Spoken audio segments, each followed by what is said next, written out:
Good morning, everyone, and very nice to see smiling faces. We have a we have a full house, and we are expecting more than 650 participants joining us on site today.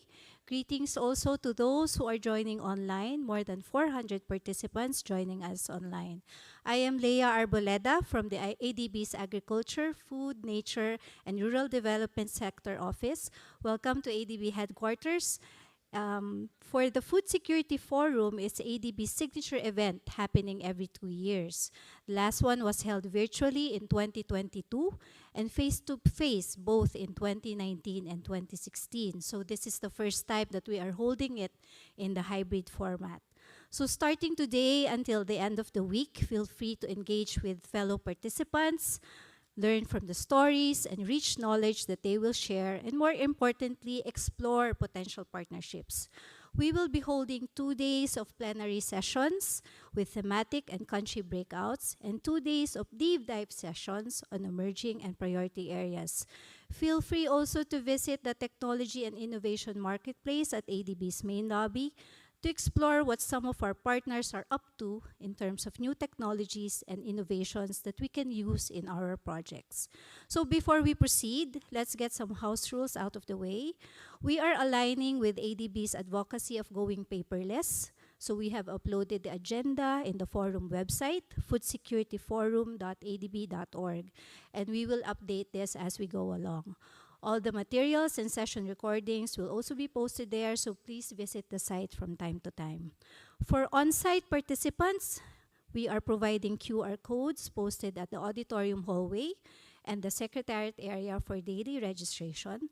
For each session, we will also provide 2 QR codes, one for your questions and one for your daily evaluation. We will try our best to accommodate and respond to your questions. These QR codes will be flashed on screen so that everyone here at ADB and online can participate. To officially open the forum, let me invite the moderator for the opening session.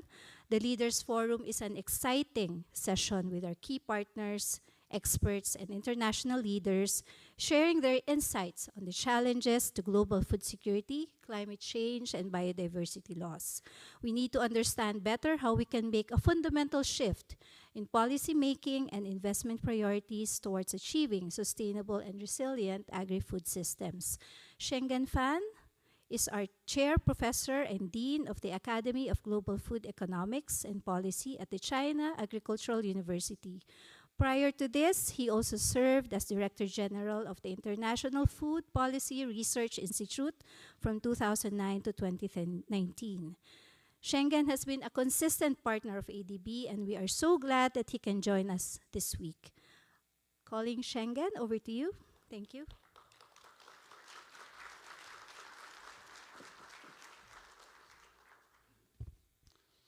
Well, colleagues, friends, ladies and gentlemen, good morning. Well, it is really my great honor to moderate this leadership session. So we will have several keynote speakers as well as panelists. As I stand here, the region is facing tremendous challenges in food-related issues. More than 370 million people still suffer hunger, despite the rapid and dynamic growth in this region. And equally important, many people suffer from so-called hidden hunger, lack of micronutrients. I think that number probably is equally large, although we do not have an exact number. At the same time, the climate change is hitting the region's food systems. 350 million smallholders in the region are particularly vulnerable. They do not have capacity. They do not have access to financial services. They do not have access to technical services. So it's a key challenge for them to adapt to the climate change.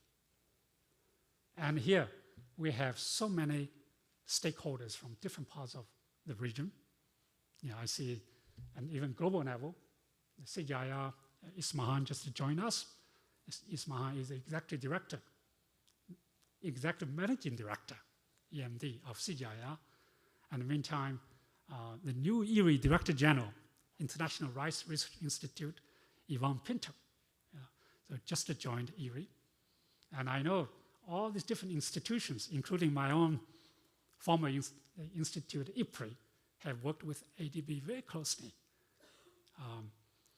to tackle some of the challenges we're facing today.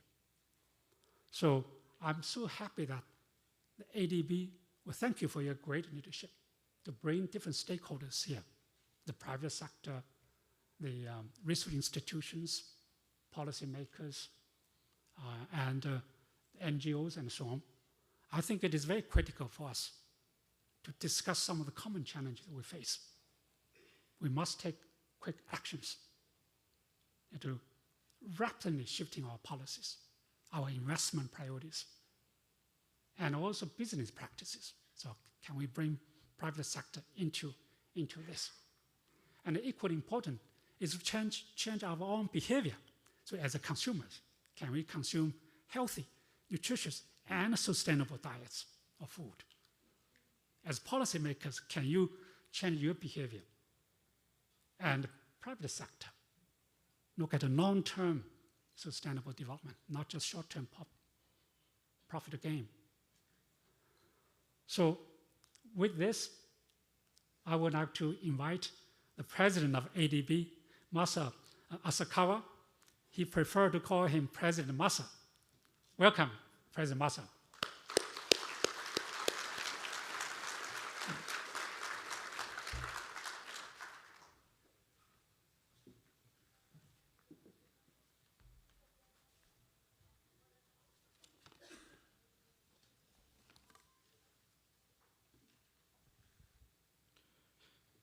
Thank you. Your Excellency, Minister Pabidola Davy, Minister Stephen Victor, Executive Director McCain, distinguished guests and colleagues, good morning. Thank you for joining us for the 2024 Asia and the Pacific Food Security Forum. For the next 2 days, we will focus on finding effective solutions to the region's climate and food security crisis. Having enough nutritious food to eat is something many of us take for granted. But imagine you are a parent without the means to buy protein or vegetables for your family. You can only feed your children grains and have no other choice but to skip meals for yourself. Rice prices soared more than 40% last year in 2023. Such increase in food prices are eroding the purchasing power of poor families in Asia. Unfortunately, nearly 2 million people in Asia experience this hardship and lack healthy diet. In fact, over half of the people in the world affected by hunger live in Asia. Climate change and the worsening droughts and floods that come with it is another issue that we may not fully understand sitting in this auditorium. But if you are a farmer who lost another harvest because of yet another drought, it is a real threat to you, your family, and your livelihood. This is a reality for 40% of the workforce in Asia and the Pacific who are employed in agri-food systems such as farmers, processing workers, and retail workers.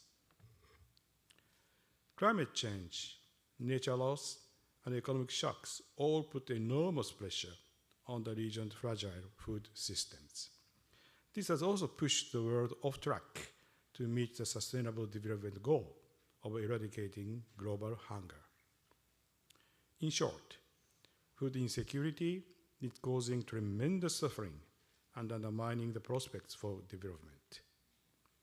The world needs to act urgently to address this crisis exacerbated by extreme weather events and geopolitical conflicts.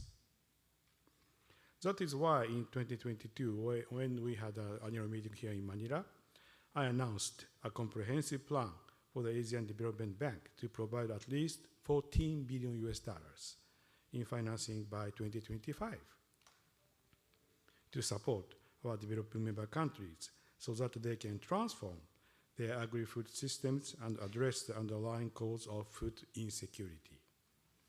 I am happy to report to you that we have already committed $7.6 billion of this 14 billion and are on pace to deliver the rest by the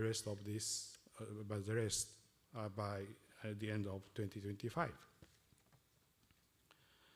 Behind these financial resources is a plan, not only to address the symptoms of food insecurity, like malnutrition, but also to transform the entire agri-food system.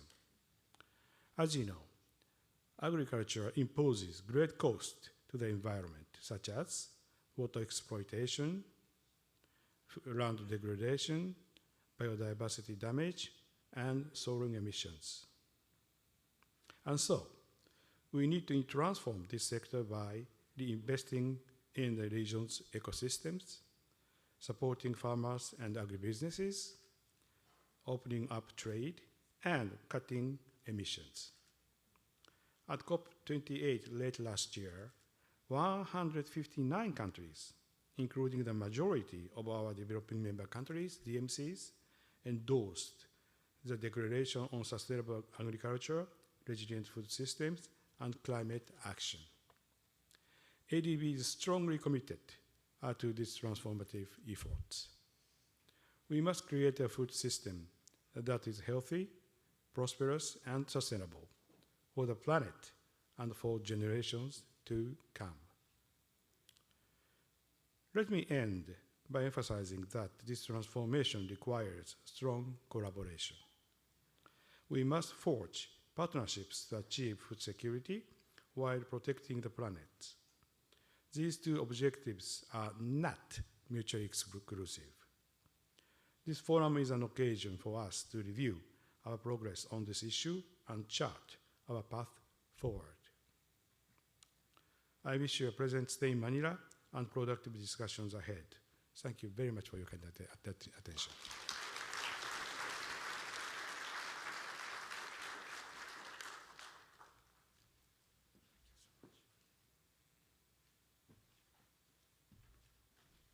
Well, thank you, President Masa. I think ADB's leadership is very critical. So ADB committed $14 billion over 2022 and 2025 for tackling some of the food security issues. Well, it is time to review the progress and identify the way forward. I think even beyond 2025, we're really looking forward ADB's leadership continue to guide the region to use limited resources to transform food systems to the objectives President Masa just mentioned. Food system must produce healthy, nutritious foods, must be sustainable, low carbon, resilient, and inclusive. So these are the key objectives the food system or agri-food system must achieve. So with that, let's thank you, President Masa, again. So now we go to the keynote speakers. So the first keynote speaker is Mrs. Cindy McCain, Executive Director of the World Food Program. We know that World Food Program plays a pivotal role in making sure that everybody in the world will have access to not just the food, healthy and nutritious food. I know you are busy in dealing with all kinds of emerging issues in the world, Gaza, or the war in Europe, or some sort of droughts or floods somewhere. So thank you for coming, during a very busy schedule. Welcome. Let's welcome Mrs. Cindy McCain.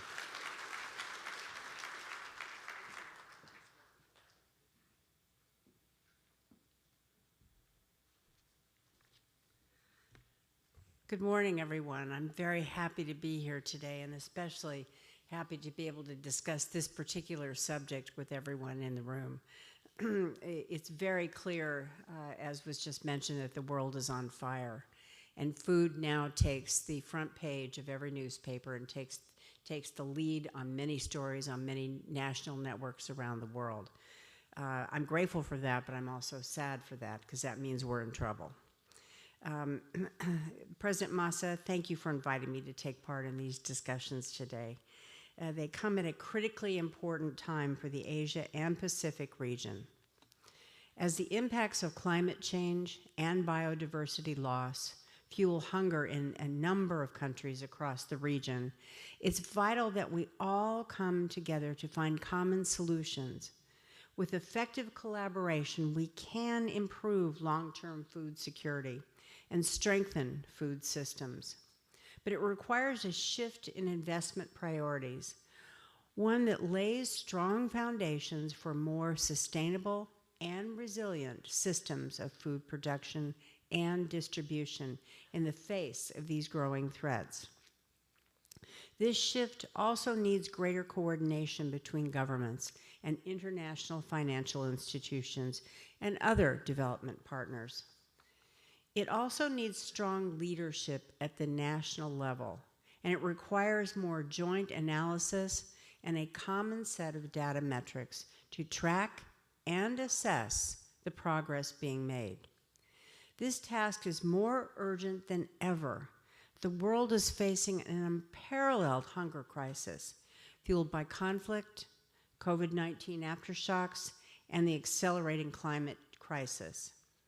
At the World Food Program, we see the impact of this crisis everywhere we work, including here in the APAC region, in the 17 countries where we have operations.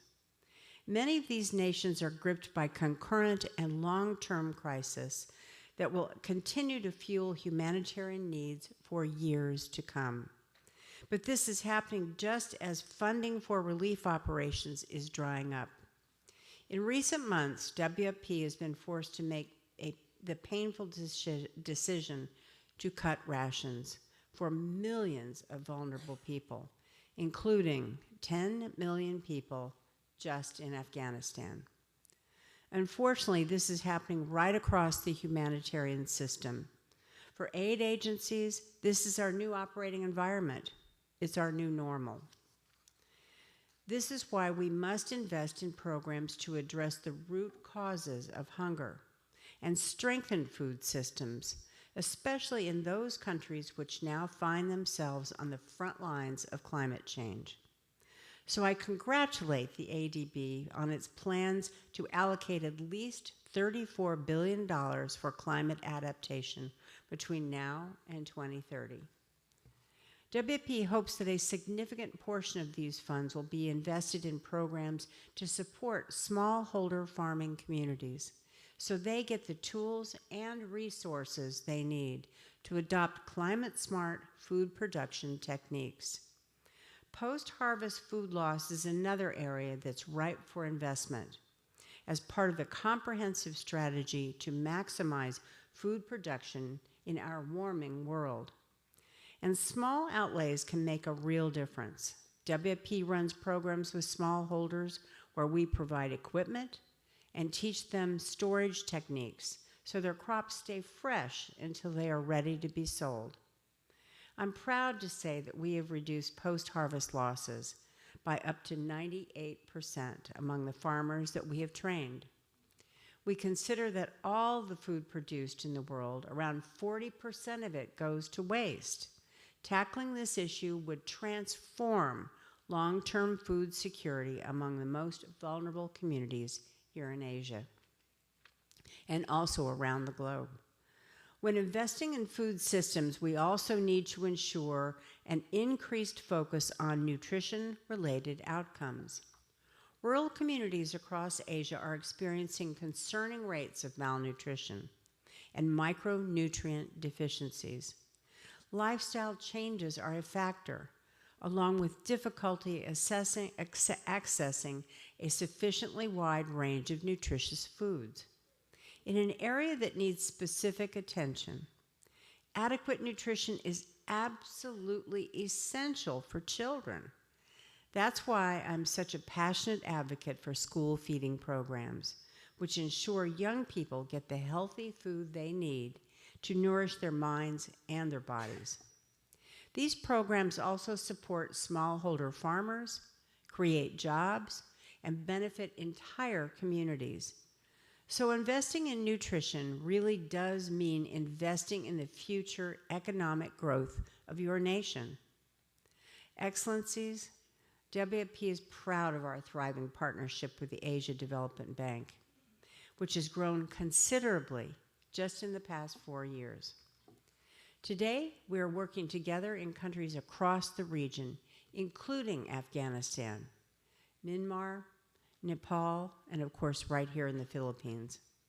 We're also planning to partner together in a number of other countries in the period ahead. But I believe there is still more that we can do together. The ADB, WFP, and governments across the APAC region. If we leverage each other's expertise and step up our partnerships, we can ensure that investments in ending hunger and strengthening food systems against the impacts of climate change are used to provide swift and effective support to the people most in need. WFP stands ready to lend our deep operational expertise and reach in support of this critically important agenda. We're here to help you, your governments, and your citizens. With determination, innovation, and above all, cross-sectoral collaboration, we can and we must rise to the collective challenge and bring new hope to vulnerable communities all across Asia. Thank you for having me.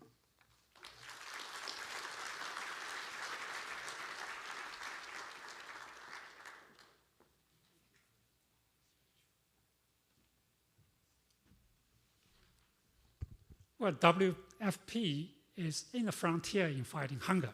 Every day they deliver so much food to the people in need. Afghanistan, Gaza, or the war areas in Ukraine. So thank you for your leadership.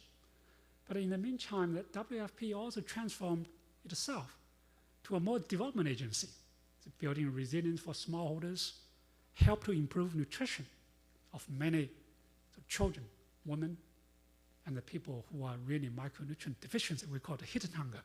And this is actually quite prevalent in the region. So thank you, Executive Director McCain.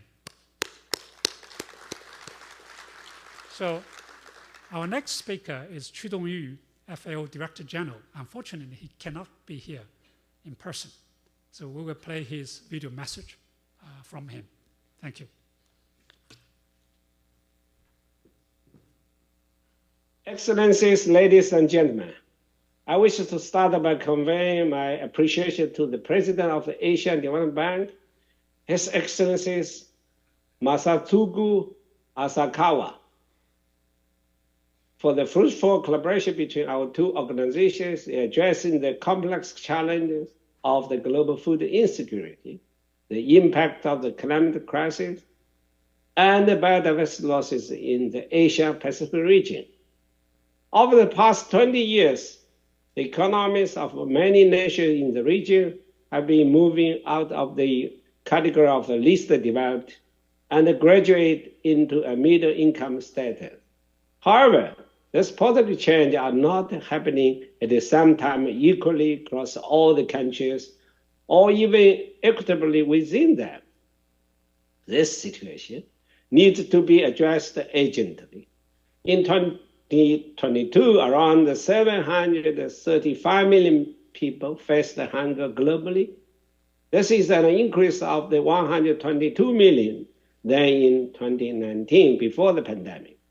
Over 3.1 billion population, that is 42% of world populations, were unable to afford a health debt. Despite the notable progress, hunger persists in some parts of the Asia-Pacific region, where nearly half of the world undernourished population live, and nearly 2 billion people cannot afford a health debt.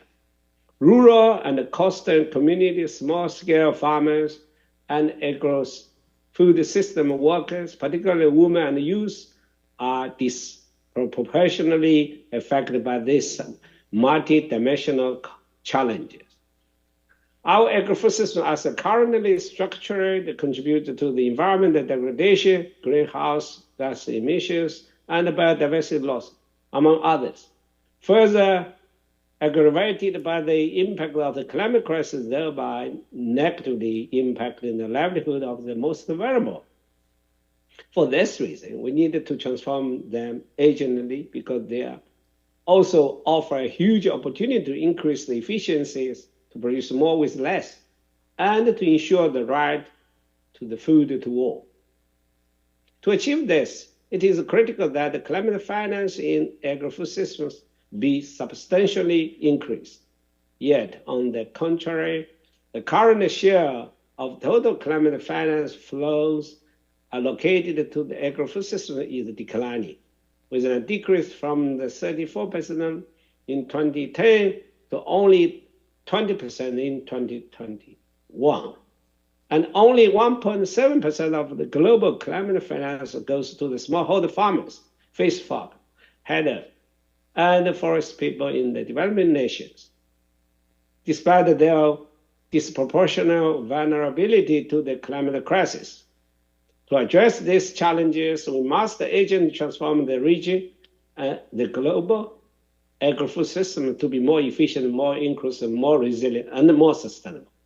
Ladies and gentlemen, scaling up investment and targeted financing to generate impact at scale is critical to drive the innovation, science, and technology, foster sustainability, and promote the inclusive growth throughout agri-food value chains.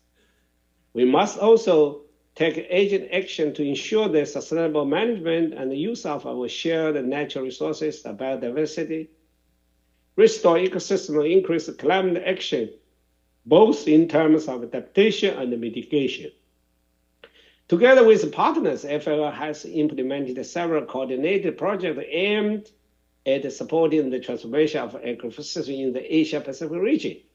This includes a roadmap to the global biodiversity framework targeted to ensure the proper planning and reporting on ecosystem restoration efforts. The National Water Roadmap initiative supports developing countries ensure the sustainable water management. At COP28, FAO launched the Global Roadmap for achieving SDG 2 without breaching the 1.5 degrees C threshold.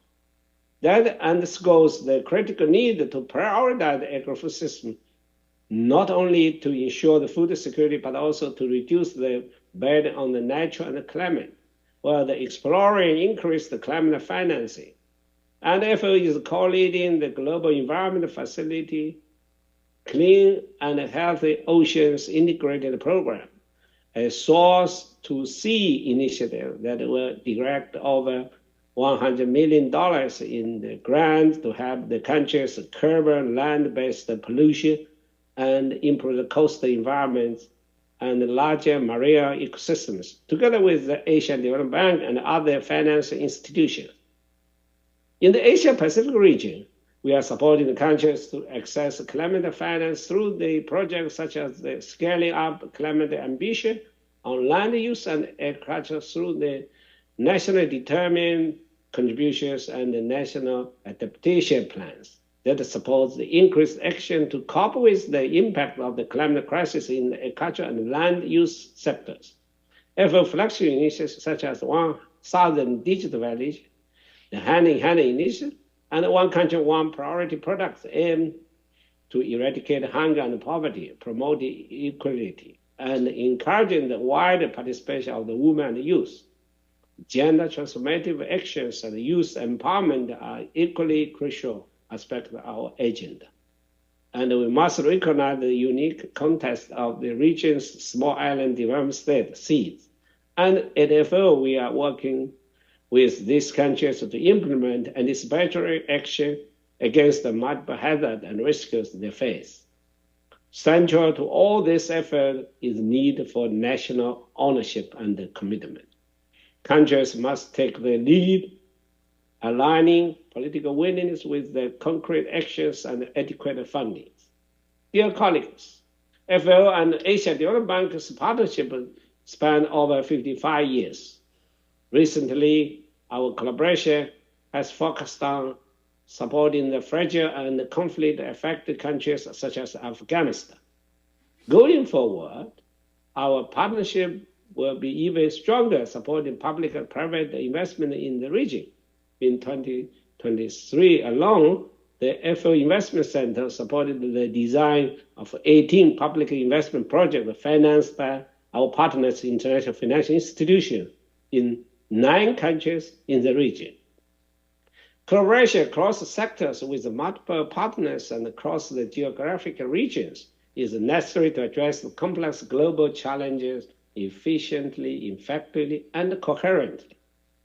We should draw inspiration from the dynamic change occurring in the Asia-Pacific region, where the region's economies are progressing despite the persistent challenges, and of the hope for a bright future. Together, we can achieve the better production, better nutrition, a better environment, a better life, leaving no one behind. Thank you.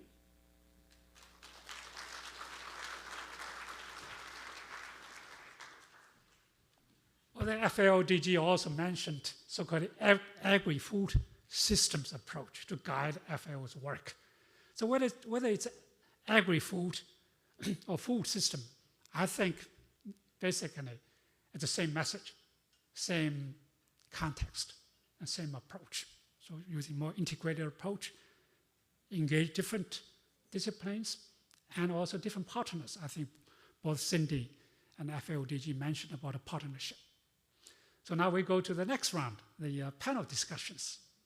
So let me introduce one by one. The first is the Minister, Pavitra Vanarachi. So I try my best. She is the Minister of Irrigation and Wildlife. Mostly, I want to thank you to host one of our sister CGIAR centers, IMI, International Water Management Institute. Please take a seat somewhere.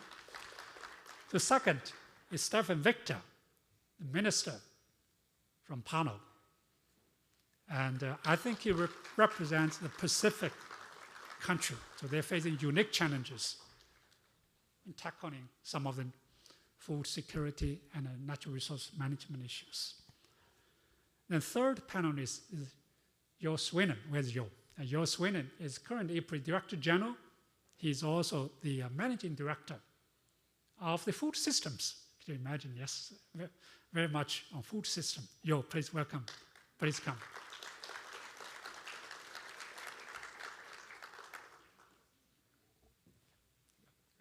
Yes. So next one is also Jo actually, Jo Puri. Jostana Puri. She asked us to call her Jo, representing IFAD. So she is the Associate Vice President in charge of knowledge, in charge of strategy, and many different. I'm very happy to advise IFAD on its next flagship report on rural development. Now, obviously, we wanted to invite Mrs. McCain to come here again. We wanted to maximize your contribution, so not only keynote speaker, but also as a panelist to reflect what we have just discussed.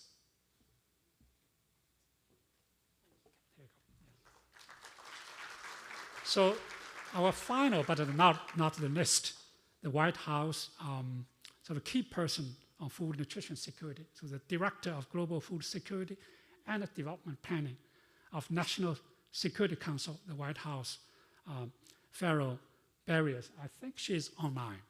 Is she connected? If not, we can always wait.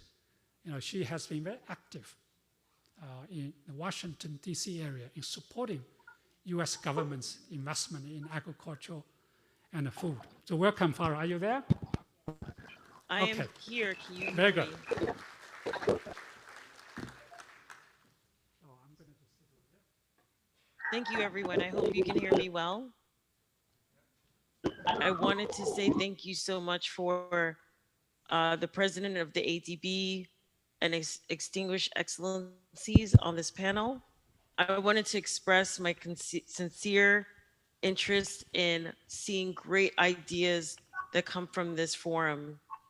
We, as the United States, have been giving towards food security since the Ukraine war, and prior to that, over $17.4 billion since 2022. And in that space, over 10 billion of that amount has gone to humanitarian efforts, of which we hope that will be a starting point, but really to focus on resilience, resilience against climate issues, resilience against nature issues, and moreover, to empower countries, our partner countries, to really withstand crises of the future. We hope through this forum that we will be able to leverage our work through the Asian Development Bank and other multilateral development banks and coming up with key solutions that really adhere to financial necessary resilience balances. We've worked very closely with our private sector to come up with innovative ways to be responsive to food crises. We also hope that we are able to come up with new partnerships, and through these partnerships, arrive at a set of decisions, policies, and scalable recommendations in order to leverage all of our great tool sets throughout EFAD, IFPRI, FAO, and other Rome-based agencies such as the World Food Program. We want us to be responsive not only to the world's crises, but understand that these crises, especially on food issues, really come to bear for all countries, no matter which income level you are in, and also, more importantly, to set the ground truth of the future. We want to think about the blue economy as well as resilience. There is this wonderful adage that we use at the White House of saving for today's future really requires investments that are scalable, replicable, and also with our partners in hand. The Asian Pacific presents an opportunity to not only deal with small island country issues, climate issues, but also to innovatively really think through financing through the Asian Development Bank, the World Bank, and other great organizations that have been at the forefront of coming up with great ideas. The United States remains committed and has been diligent in order to support our partners.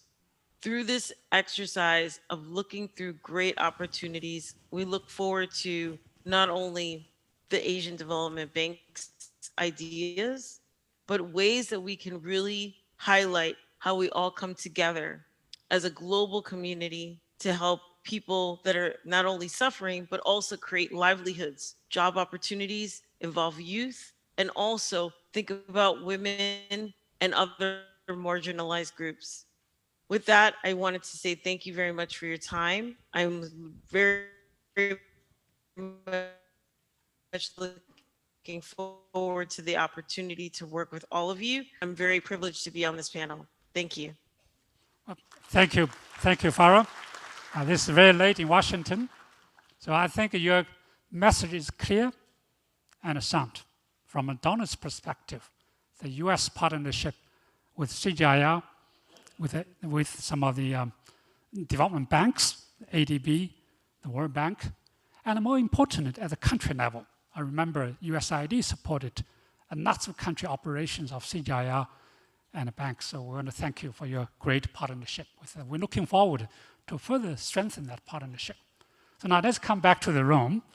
So I wanted to give you 5 minutes each, just to highlight some of the key messages you would like to have, whether from a country perspective, or from a research institution's perspective, or from a global sort of a humanitarian, actually equally important development agency.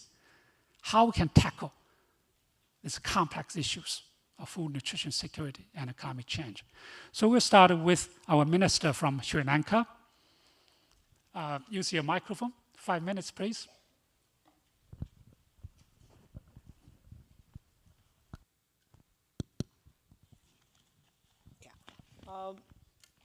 Good morning, everybody. Thank you so much for giving the opportunity. Thank you so much for giving the opportunity. So I would like to share our experiences. When it comes to Sri Lanka, we have experienced financial crisis, in 2022. So to tackle these issues, the government, so many measures were taken by the government. Firstly, what we have done to overcome this financial crisis and to help farmers, we were able to provide seeds, planting materials, and fertilizer for farmers. And we were also able to provide food aid by way of, in a form of dry ration and financial aids, cash payments for who are suffering, who are battling food security. And through a special request to the ADB, we were able to obtain $10 million for agriculture promotion, and we were able to obtain $20 million for organic agriculture. So that is the basic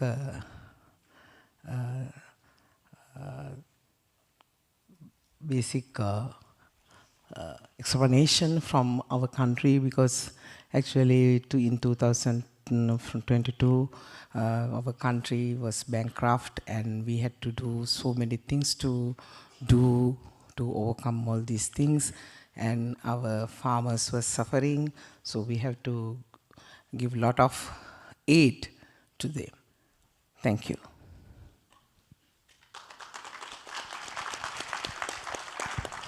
Well, thank you, Minister Vanachia.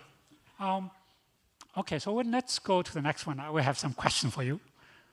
The next one is our minister from Palau, Stephen Victor. And he represents a unique perspective, the Pacific countries. Good morning, President Massa. Good morning to distinguished member of the panel, ladies and gentlemen. Thank you for the opportunity to join this Food Security Forum and to share a perspective from a small island developing state of Palau. We live in a world where everything is being impacted by the triple planetary crisis: climate change, pollution, and biodiversity loss. These all impact food security, as has been mentioned. Palau, as a small island, imports over 80% of the food we eat. So we are a very insecure nation. That is because we've changed preference of the way we eat, from eating food that we traditionally grew and harvest to eating things that are fast, sweet, salty, fatty. I think we all know this situation because we all choose to do so. So to me, achieving food security is really changing the way we think about food, and also changing the way we think about policy. There's a tendency for us to think that for every problem, we simply throw the money at it and it will fix itself. But sometimes throwing money at a problem creates more problem, because we are not addressing the very reason why that problem persists. And that's because of the way we think about food. We sit in this room today and we think that our food will come to our table by someone else. Someone else will produce it, someone else will transport it to the market, and we simply go and buy it, or we go to the restaurant and purchase it. We live in a world of convenience, and that world of convenience has led us to the problems that we experience today. So we need to think about 20, 30, 40, 50 years from now. How do we keep the same problem of convenience from affecting the future generations? Mrs. McCain talked about school feeding programs, which is very important, but we need to change the way our children thinks about food.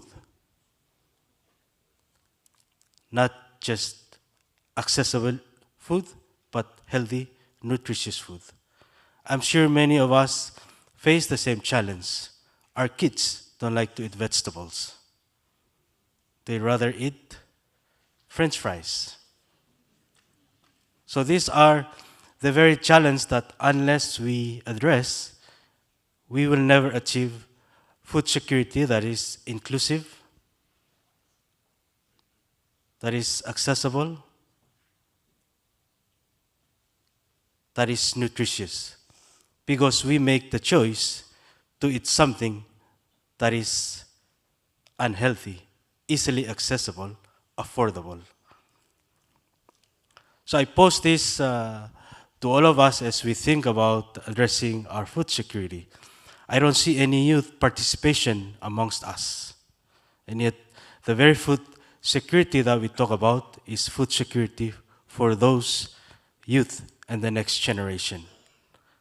So when we talk about sectoral inclusivity in addressing this problem, we need to address it in a more holistic way, not just from a financial perspective, from an education perspective, from health perspective, and from an environmental perspective.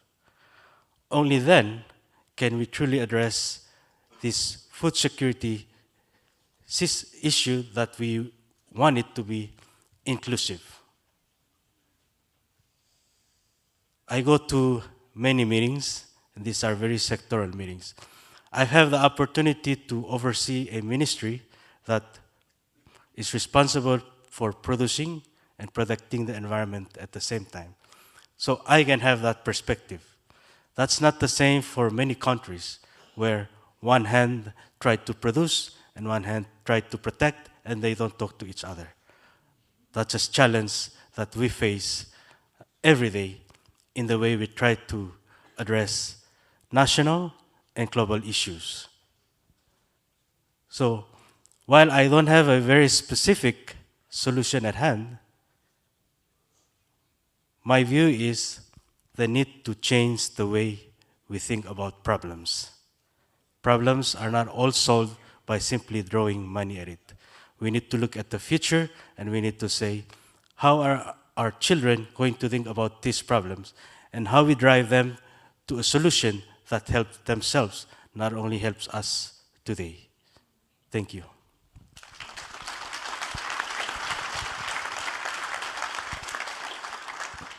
Well, thank you, Minister Victor. I think both ministers highlighted some of the challenges and possible solutions in food and nutrition security area in Sri Lanka, particularly after 2022 financial crisis, and how they can really develop a future strategy to support poor, hungry people to transform their life. Okay, now I move to Jo Swinen, IPRI Director General. So I didn't give you the question first round. I wanted to let you think freely, how IPRI or even CGIAR, you are also a managing director for food system, can provide a knowledge support for the region, for the country's food system transformation. Thanks very much.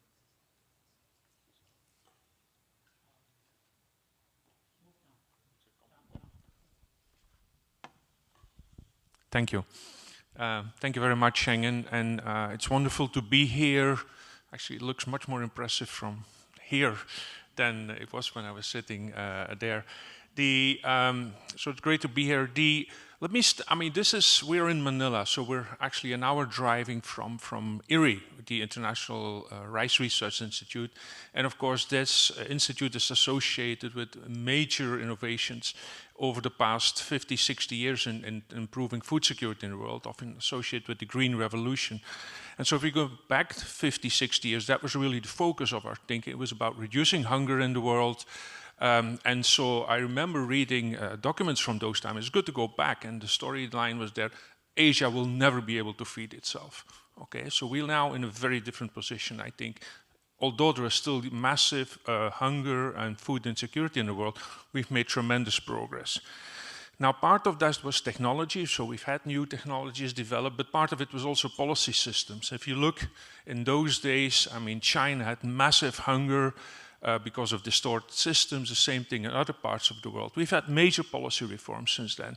So we've had big policy reforms in China at the end of the 1970s, in Vietnam, middle of the 1980s, in former Soviet Union, for example. India liberalized its trade regime with major effects in the early 1990s.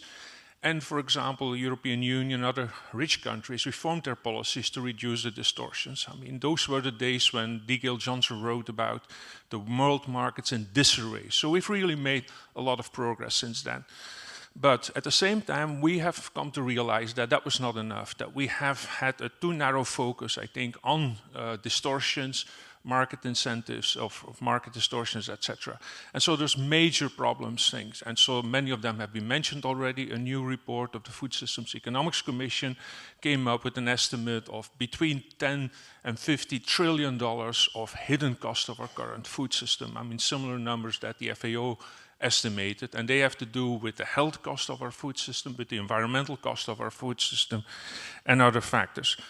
Another factor was when we were thinking about market distortions, etc., and incentives to change this, we talk about levels of prices. Okay, what we've seen over the last 25 years is that market volatility has become as much an issue as actually the level of the prices. I mean, remember in 2007, 2008, when prices suddenly shot up, people talked about the price shock. Price shock means you move away from stability, okay? But if you look at the last 25 years, there's no stability. I mean, there's a huge volatile market. So that means that resilience, dealing with these volatile markets, food systems are really crucial to it.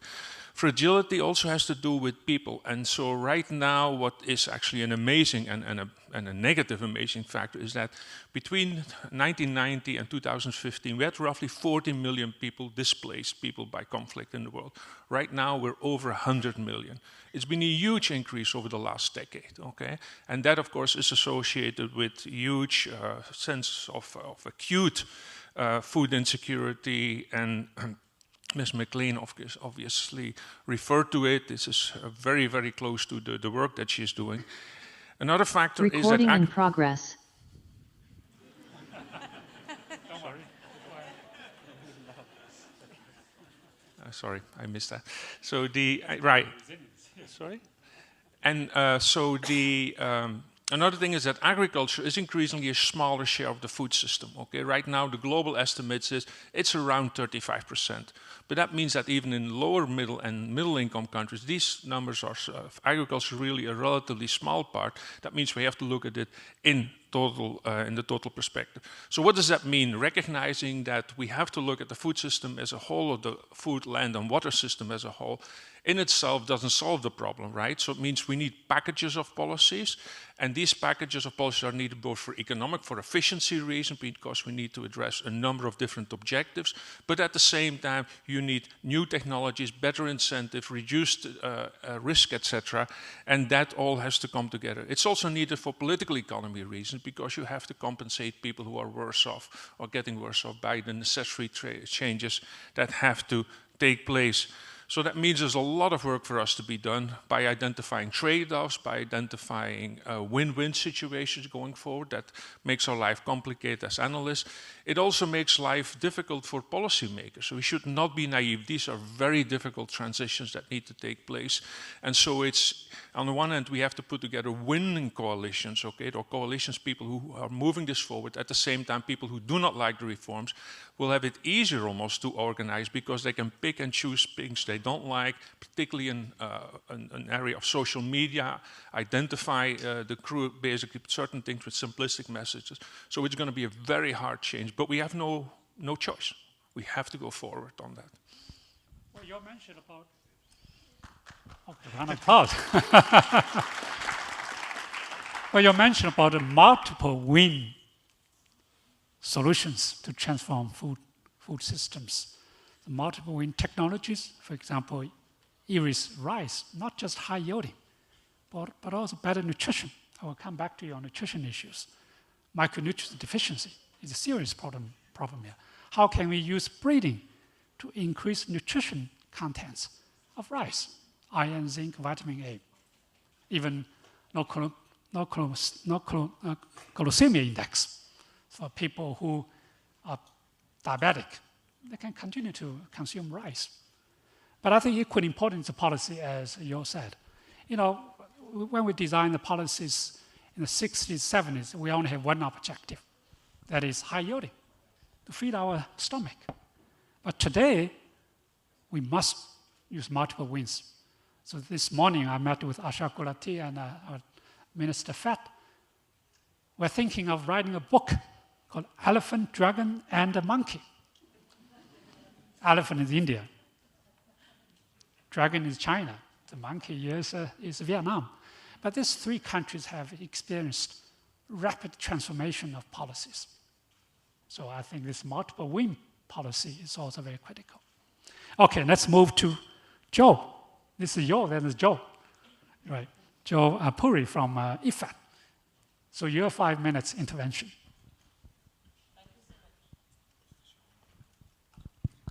Thank you so much, Engen. Ministers, President Massa, such a pleasure for me to be here and to be representing the International Fund for Agricultural Development at this forum. I'm going to talk about three things. I'm going to talk about food sovereignty, I'm going to talk about money, and as the minister from Palau said, it's not just about the money. And I'm going to talk about the last mile. So three things. The first is food sovereignty. I think we all speak about resilience, and resilience is a many splendid thing. But what we're realizing is, and especially with the price hikes that we've seen because of the war in Ukraine, COVID, etc., that what countries really need to develop towards and really need to develop are their own systems so that they can deal with these crises. In our work, and our work with the ADB, also in Asia and Pacific, but also our work in Africa, what we're learning is that countries and regions really want to be food secure, especially when these crises occur. And they don't want to be waiting for global food systems and global value chains to be taking this forward. So let me be very clear. This is not saying that trade and global value chains are not important. They're superbly important. But as economists, we also realize that this is not a zero-sum game. We know that we can expand the size of the cake while also ensuring that people are becoming far more secure. And with developing food systems and value chains that are also looking at local markets and local producers, we are able to ensure that security. So in our own analysis at IFAD, what we found is that those value chains that were very local during these crises and those that were depending on markets that were local were able to deal with a lot of the disruptions than the others, and so we have the counterfactual as well. And this is something that I think we need to take forward as we go along. The second thing is really thinking about the money. And as the minister said, we are producing today enough food for 10 billion people. We've got a population of 8 billion globally.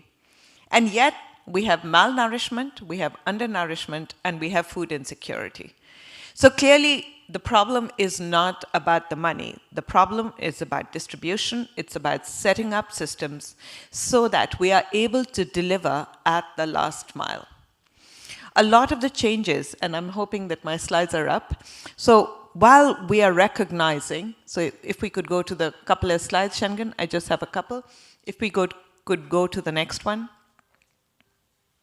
I have no idea who's controlling them. Thank you.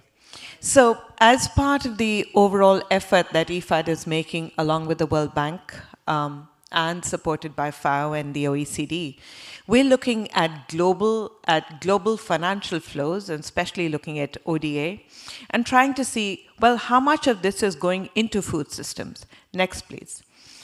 And what we're recognizing is that if you do not include the COVID years between 2019 and 2020, but from 2018 to 2021, ODA to food systems has actually increased, right, to approximately $44 billion. Now, this is food systems, so I'm not just talking about SDG 2, so that's really important. But the second thing to notice is that we had to devise a classification, and I really want to acknowledge the team from IFAD that's here, that's working along with our sister agencies to understand how much of this is going into food systems. When we started to work at the Food Systems Coordination Hub, we realized that actually not a lot of data is out there that is internationally accepted. So this includes data that is coming from what's called the CRS, and looking at, and this is an OECD database, looking at nutrition, social assistance, agriculture and value chains, climate and infrastructure. And all of these now have been accepted by a lot of the agencies that work in this space. Next, please. What we're also finding is that the overall proportion that is going into food systems is marginally increasing. But, next please, the leaders that are there in the food systems, so it's the DAC members, it's the multilateral agencies, and it's the non-DAC members, next please, are really focusing on these 5 things. And as expected, we know that a lot of the overall ODA is going into humanitarian assistance, and that's the top row that you're seeing. What is not sufficient currently is the amount of assistance that is going into nutrition, which is the last row. So that percentage is very, very small, still, as an overall percentage of what we are seeing as ODA. Next, please. And then this is the last slide, which is really showing who are the top 10 multilateral donors to food systems. And as you can see, ADB, that's, I think, the second row on top, if you can't see the slide. I beg your pardon. ADB and IFAD are really working. So ADB and IFAD is at approximately 577 million, and ADB at 384. But this is just those that are tagged to food systems. And what we're recognizing, and I think this is the last of my slides, but what we're recognizing is that clearly very important to try and understand how we can measure and how we can tag these. And my last point then, Shengen, in this context, is that we really need to nudge the multilateral and the international system into measuring our impacts far better. Where we are losing out, and if you look at a lot of the data that we are producing through our impact assessments as well, is that yes, we are able to develop these agricultural value chains, that we are able to provide and deliver resources to smallholder farmers who are responsible for approximately 1/3 of the overall food that we produce, that we consume. But nutrition patterns in these targeted areas are not changing dramatically. Nutrition patterns are still, not surprisingly, very dependent on access to markets, and actually they're becoming less diversified, as the minister from Palau said, in these areas, unless we pay attention to developing local markets. And I'm going to stop there. Thank you. Well, thank you, Joe. Let's give you a round of applause. So this is the total aid. It's not just amount, but also the distribution of how to use it. Production versus whole value chain versus humanitarian aid. And I also think we need to think about so-called local production, local consumption, local market. We used to preach global trade, free global trade. But if we integrate climate change, smallholders, poor people's well-being, so that sort of a preach may have to rethink how we can really make sure that it is the people at a local level will benefit from the whole food system transformation. Thank you. Now, this round I will be a bit tougher. So instead of sort of free thinking, free speech, I wanted to ask you some specific questions. So we'll start with Cindy. Now, I know you are very passionate about nutrition. The region is facing some grave challenges. On the one hand, hunger, micronutrients you mentioned, micronutrient deficiency, and increasing overweight obesity. In the region, I read some number. More than 50%, some countries even more than 60% of the population is either overweight and obese. So how can we tackle this so-called triple burden of malnutrition? And particularly using WFP's experience. I know WFP has used nutrition to guide its work for the last 20 or 30 years. It's actually one of the first UN agencies to use nutrition to guide your work. So I wanted to hear from your perspective, how do we make sure that WFP or even other UN organizations to really take nutrition seriously? I think Joe also mentioned nutrition issues. We can continue to talk, but we really need a real action. Well, I appreciate the question, number one. Nutrition is a huge challenge, as you just stated, around the world, as well as just this region. There are several points to be made in this, and the things that we work with at WFP. There's a lack of affordable, nutritious diets, and this is the root cause for nutrition insecurity in many places, especially in the Asia Pacific. Right now, there's around 400 million people here in Asia that are undernourished, and 64 million of them are children. That's 40% of the global total. To improve outcomes, we need to see malnutrition as a development challenge and integrated across key programs. Food system initiatives, social protection programs such as school feedings, and of course private sector partnerships. WFP has an extensive expertise in supporting governments and partners on nutrition programs, including running specialist nutrition programs for vulnerable groups during food security shocks. That means, i.e., pregnant and feeding women and children under 5. Providing technical support for government social protection programs to boost access to healthy diets. Cash programs, school feeding programs. Using advanced data and analytical tools to support better prediction and preparedness to give the right support at the right time. So it was mentioned also, if I may just off the cuff here a little bit, it was mentioned by our minister from Palau about the need to change cultures, change minds about food. That could not be more important than it is right now. Changing the culture of food is imperative because before we can actually offer up nutritious foods or suggest nutritious foods and give nutritious foods, we've got to change hearts and minds, and that's a key part of what we do. We also need to think outside the box when we're talking about this kind of stuff. It's a new world, and we can't do business as usual when it comes to nutrition or any kind of food security issues. So thinking outside the box, working with different problems in different ways, and implementing them on the ground, which is what WFP does. and working with not just specific communities or specific farms, but whole communities in this. School feeding programs are a good example of that as well. So that's just a few. And of course, as was mentioned, data and science and technology has to play a key role in all this right now. So thank you very much. Thank you, Cindy.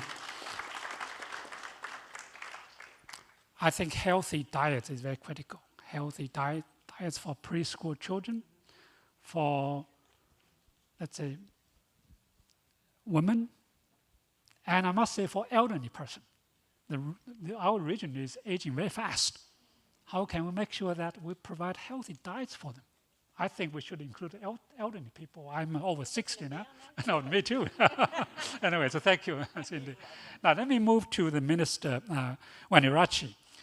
So Sri Lanka obviously is facing huge challenges, particularly climate change. Climate change will affect your water resources, irrigation, your infrastructure.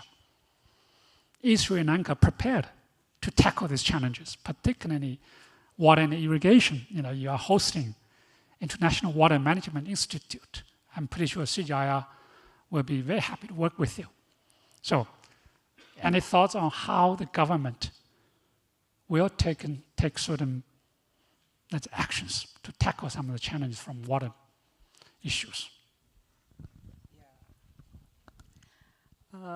As I mentioned earlier, I would like to say we have taken so many steps to tackle these challenges when it comes to Sri Lanka. So as I mentioned earlier, our country was bankrupt and we were in a very big financial crisis. So that was affected to farmers. So what we have done, firstly, we were able to provide long-term grace period of loans of about 8 to 12 months grace period of loans for the repayment for the farmers. And what we have done was the second thing to overcome these challenges, we imposed import ban on non-essential items such as vehicles, luxurious items, to secure and to enable sufficient foreign exchange to import food and fertilizer. Then what we were able to provide, like earlier I said, cash payments and food aid in the form of dry rations for the needy people that was battling food security. And again, I want to thank ADB. So through a special request made to the ADB, thank you, President. Yeah, thank you, Minister. We were able to obtain 10 million US dollars for agriculture promotion. Right. Thank you. No, thank you. Thank you. Yeah. I mean, you know, we'll be very happy to work with you. I remember maybe 10 years ago when I visited Sri Lanka government sent us a very special request how we can help to control the wild animals. Well, that's a pretty tough question. All these wild animals, including monkey, move around. Not easy to control. This has never been our research topic. But we have to address the real issues the countries are facing. Okay, let me move to Minister Victor. Here we already talked quite a bit about nutrition. I think Pala is a Pacific country.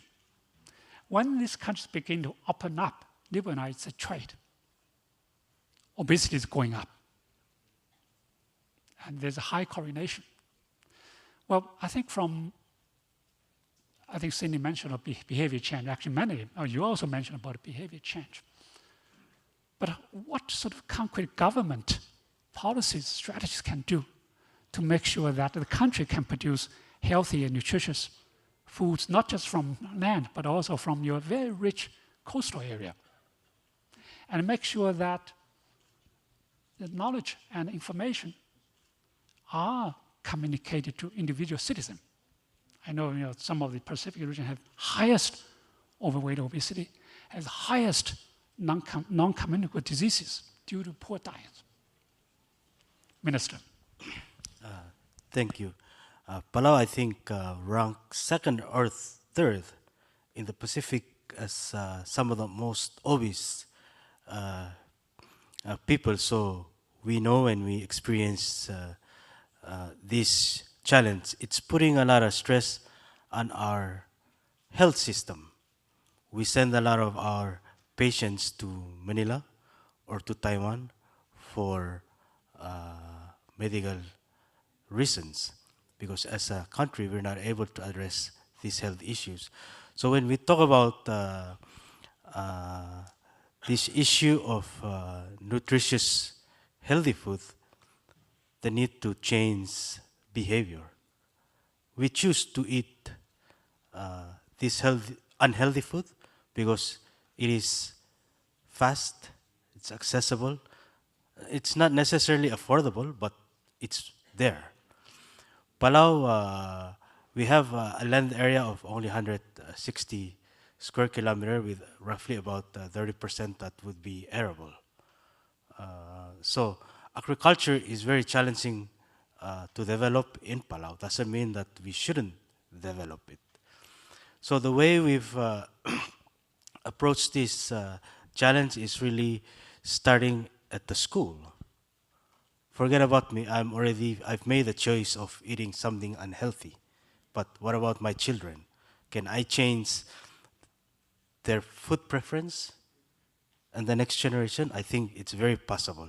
So it's really around focusing on health education, educating the young children, and making them create that connection to growing their food, not expecting that their food will be grown somewhere else and imported to Palau. Because when we look about resilient well-being of Palau, we talk about resilient economy, resilient environment, and resilient Palauan as an individual. That resilience depends on how we are able to meet our own food security, not dependent on elsewhere. Because we're a very small economy. We export value outside of Palau. For every dollar, we may export maybe over 50% of that value. And so when we talk about resilient economy, we cannot grow an economy by exporting the limited financing that we have, because we have to buy food from outside of Palau. We have a population of roughly 18,000, but we have a visiting population of over 100,000 pre-pandemic. So we're not having to feed ourselves now, we're having to feed visitors. So how do we make choices about what we feed our population and what we feed to tourism? So these are policy challenges that we face with currently limited production. So we're thinking about tripling production by 2030, but tripling production not in a way that impact our environment, that takes the responsibility from Palauans to foreigners to come and farm in Palau. So really empowering Palauans to farm again, to invest in our future by investing in our children, investing in a healthy environment and a healthy well-being of Palauan people. Thank you. The Minister. I think here the food environment is a key word, food environment.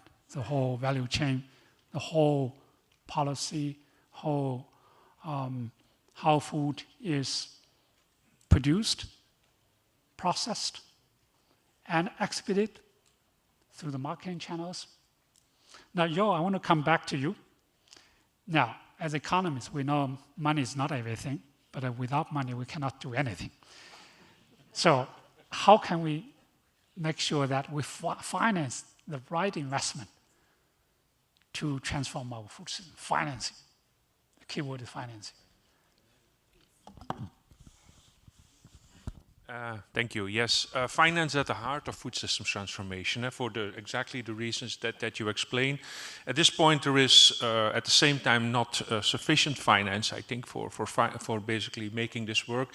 At the same time, what is there is not always giving the incentives in the right way. It's actually misdirecting it in a number of ways, as has been explained already. Now, the other Yo already showed some graphs on ODA, and also Director General Xu had some on it. So I'm not going to talk much about that. Let me say focus on a few other aspects of finance. One is consumer spending. This is the most important source of finance is consumer spending.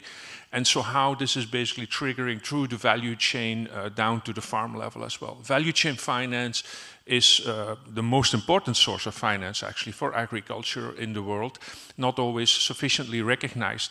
And so that means we need a system where the changed preferences, changed sustainability criteria so have to go through the value chain to reach the farmers to induce change in investments and behavior. Okay, so that has to do. So that a number of changes are needed.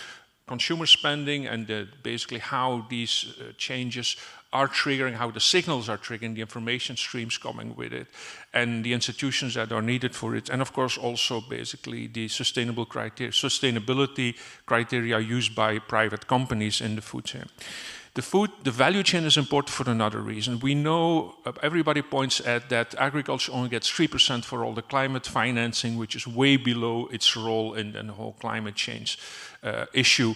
Now, one of the reasons for that is because, or is associated with the fragmentation of farms. People now say, listen, the energy sector, the transport sector, we're going to make the changes there because we're working with big companies, big organizations, and so it will be able, maybe too late and too slow, but we're going to make it. Agriculture is not possible because it's too fragmented. That's exactly where the value chain comes in. If you look at the value chain, the processing, the trading, the retailing companies, they are not smallholders. They are often very large companies. So we have to use this concentration, the scales which are there in order to make change possible also at the agricultural sector level. Another issue is debt relief. The highest problems of malnutrition are also in the countries where there's the highest debts. And so therefore we have to think about debt relief linked with improvements in malnutrition in the world, I think. And then the last point I want to make has to do with domestic spending. And so there is an issue there. We have to repurpose domestic spending both on the consumption side and on the production side. On the consumption side has been mentioned by several people on the panel here. There's a lot of funds already going, probably not enough, but still after COVID it has picked up on social safety spending, on school feeding programs, etc. We have to link this to more nutritious food which is being provided there. It's an easy objective in a way. I mean, it's easy conceptually. How in implementing it may be difficult for a number of reasons, but at least that's an obvious choice we have to make. There's also repurposing that needs to be done on the production side. There's about $800 billion ag subsidies, agricultural subsidies in the world right now. People often say when you bring this thing to the agenda, well, it's essentially China, the EU, and the US, okay? That's really where the spending is, so it's not a developing country problem or a low middle income country. That's not true. Okay, if you look at the share of the spending in these countries, of agriculture minister spending, going to subsidies, often to fertilizer subsidies, it's large. Okay, so also there's a lot of repurposing that can be done. I mean, if you look, for example, in Africa, only 3 countries in sub-Saharan Africa spend more than 1% of their GDP on, or ag GDP, on research and development. All the rest is in this type of subsidy. There's a lot that can be done to be done better. And clearly also in the rest of the world, these 800 billion can be spent much more effectively in terms of inducing the type of changes that we need. Let me leave it at that. Yes. So there will be a deep dive in on repurposing subsidies. I think that tomorrow or the day after tomorrow. So if you are interested, please go to that session. Thank you. Now, Joe, you mentioned about local production, local consumption, and local market. I think this is fascinating. How IFAD can support that?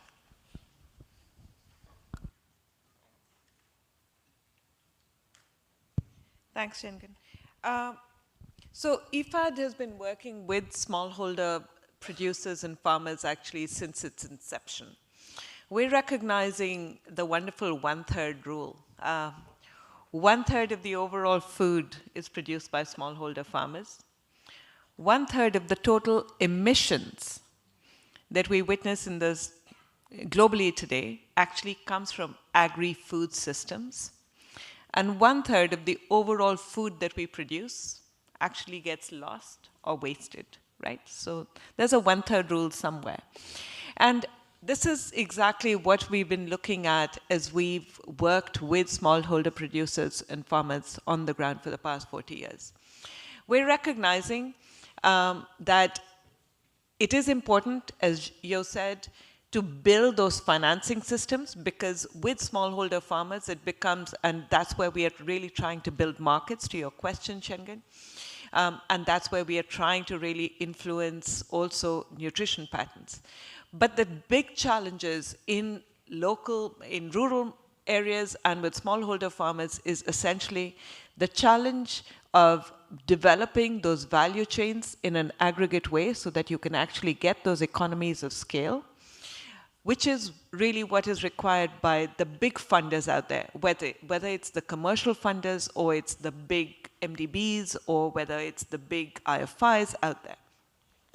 So we work with smallholder farmers, but we also work with off-takers so that we can aggregate that produce, and then we invest in value chains as well as the enabling environment around it so that we can alter policy. But I think the key challenge in this space, other than the things that I mentioned earlier and the panel mentioned earlier, it's not just about the money, are two other things. One, small is still beautiful. I think it is really important for us to invest in those smallholders. You made this point as well. But the third one is the political economy of decision making. And I think that's the area that we don't focus sufficiently. So IFAD is taking this on essentially in an upfront way and recognizing that decision making and political economy of decision making requires that we need to have a greater appetite for risk taking. And that risk-taking, and I think ADB is in the same space, really is dependent on our ability to lend to countries that are otherwise indebted already, but where the perceptions of risks are far greater than what is happening on the ground. And therefore, and this is a clarion call out, we need to find out from credit risk rating agencies as to how they can change the overall system so that institutions such as IFAD and ADB can truly transform our space out there. And I can give you lots of examples of how we are putting blended finance platforms together, also with the ADB. But the challenge in there also is that it takes a very long time to put those blended platforms together. It took us about approximately 2 years to put the Africa Rural Climate Adaptation Financing Mechanism. And that's too long for the private sector to be sitting around. Thanks.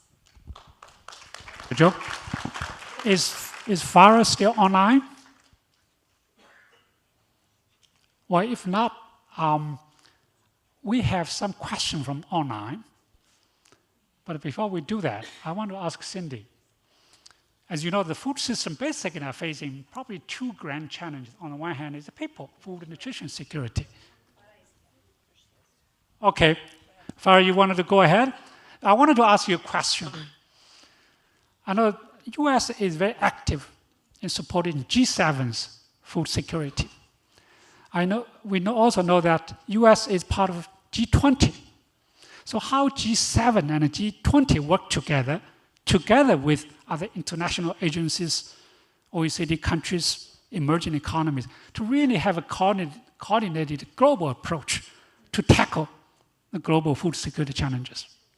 Can you answer this question very briefly? Oh, briefly. That's a timely question. Well, 2 days, but we don't have that much time.